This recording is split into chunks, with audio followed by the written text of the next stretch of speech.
Donc maintenant, ta vie, ça consiste à ça. Ça consiste en perdre tes idées tout le temps, vivre dans l'instant. De toute façon, tu peux pas vivre ailleurs. Hein. Tu peux pas vivre dans le passé, tu t'en souviens pas, parce que ton cerveau, il imprime rien, tu n'as plus de mémoire à court terme. Puis alors, au bout de longtemps, quand même, parce qu'il te faut des temps pour bien capter les choses, bah, tu comprends que tu n'iras jamais mieux, en fait, hein, que voilà, tu as tout perdu. Tu développes des stratégies parce que t'es pas complètement débile quand même, c'est juste que ça se connecte pas, mais en vrai ça marche dedans. Si ça se connectait, ça, ça marcherait. Tu peux pas vivre dans le futur non plus parce que là, dans le genre incertain, ça se pose là, hein, tu sais pas. Tu vis dans le présent, enfin, tu vivrais dans le présent si tu pouvais percevoir autre chose que la douleur. Et par moments, ça arrive. Et voilà, par moments, ça. Donc, dans ces moments-là où tu n'es pas complètement enseveli sous la douleur, ce que tu fais, c'est que tu mets au point des stratégies pour survivre. Plein de stratégies. Alors, au début, comme tu constates bien que tu perds la boule et que tu n'arrives plus du tout à t'organiser, tu te mets au point des programmes, tu vois. Tu te programmes ce qu'il faut faire dans ta tête, tu te mets des plans. Sauf qu'en fait, tu sais pas si tu vas être en état de réaliser les plans d'une minute à l'autre. Tu peux complètement, tu vois. Donc, il n'y a rien de prévisible, de prévisionnable, de- Mais ça marche pas parce que ton cerveau peut pas retenir tes programmes. C'est complètement contre-productif. Du coup, tu te mets des charges mentales en place pour pouvoir pallier à tes déficiences. Mais en fait, c'est toi, tu te crées ta propre charge mentale en fait, en t'imposant des programmes pour pouvoir assurer. Mais tu te crées des trucs que tu peux pas assurer. C'est voilà. Donc tu apprends à plus rien prévoir en fait, hein. Vivre dans l'instant, c'est bien. C'est déjà énorme en fait. Voilà.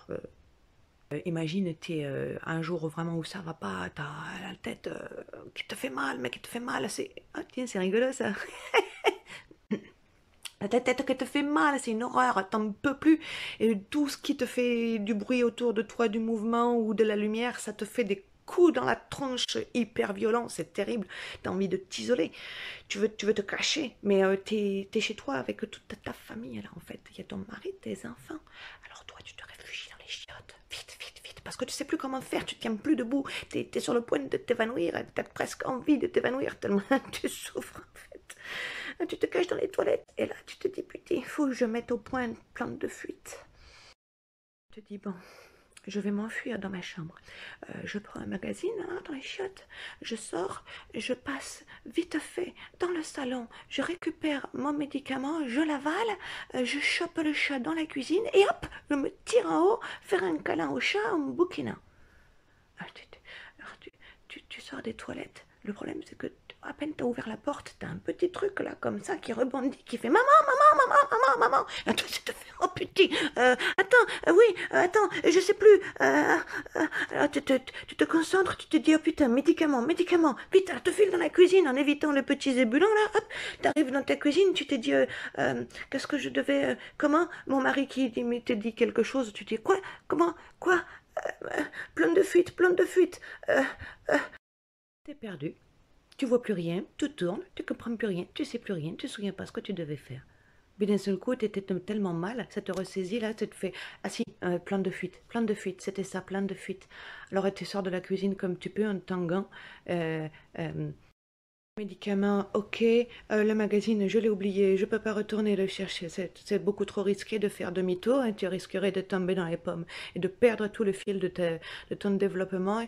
Il y avait le carnet. Ah oui, je devais prendre un carnet. Oh putain, il est plus là. Oh putain, tant pis. Alors vite, tu montes les escaliers en courant. Oh merde, le chat. Putain, j'ai oublié le chat. Ah ouais, t'en as tellement chié pour monter tes 14 marches. Tu abandonnes, hein, tu laisses tomber le chat, le carnet, le magazine. Tu t'en fous, tu peux te foutre dans ton pieu. Voilà, stratégie. Loin de l'égoïsme des autres, bien à l'abri dans le mien.